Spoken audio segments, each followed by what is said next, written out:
कांग्रेस के अध्यक्ष हैं श्री मल्लिकार्जुन खड़गे, उम्र दराज हैं, लेकिन सच बोलने की हिम्मत नहीं करते हैं।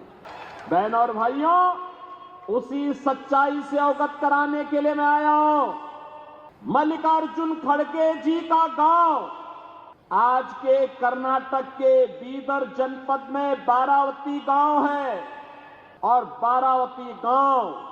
बारावती गांव को 1947 में हैदराबाद के निजाम के रजाकारों ने जला दिया था। खड़गे जी की मां, उनकी चाची, उनकी बहन उसमें जल करके उनकी दुखद मृत्यु हुई थी।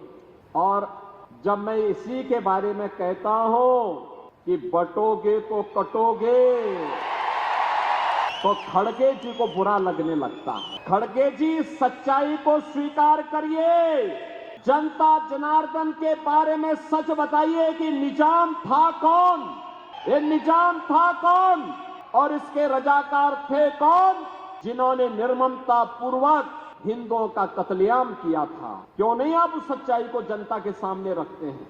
कांग्रेस के नेतृत्व के भय से, अरे आप तो स्वयं ही राष्ट्रीय अध्यक्ष हैं कांग्रेस के, आपको सच्चाई बोलनी चाहिए कि नहीं, निजाम के रजाकारों ने, निजाम का रजाकार कोई और नहीं था, ये निजाम के रजाकार वही कट्टरपंथी मुस्लिम हैं जो आज भी जगह जगह, कहीं गणपति महोत्सव पर, कहीं रामनवमी की शोभा यात्रा पर और कहीं पर हमारी आस्था और सम्मान के प्रतीक विशालगढ़ जैसे किलों पर कब्जा करके भारत को अपमानित करने का कार्य कर रहे हैं।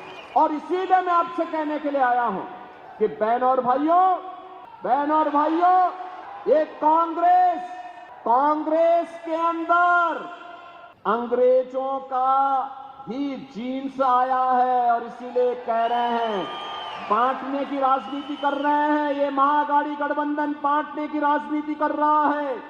ये जाति के नाम पे बांटेगा, क्षेत्र के नाम पे बांटेगा, भाषा के नाम पे बांटेगा, आपस में लड़ाएगा, जाति को लड़ाएगा और फिर आपस में लड़ करके और फिर उन्हीं रजाकारों को, जो कभी निजाम के रजाकार के रूप में सनातन के खिलाफ लड़े थे, उन्हीं रजाकारों के माध्यम से फिर से भारत की एकता और अखंडता को चुनौती देंगे।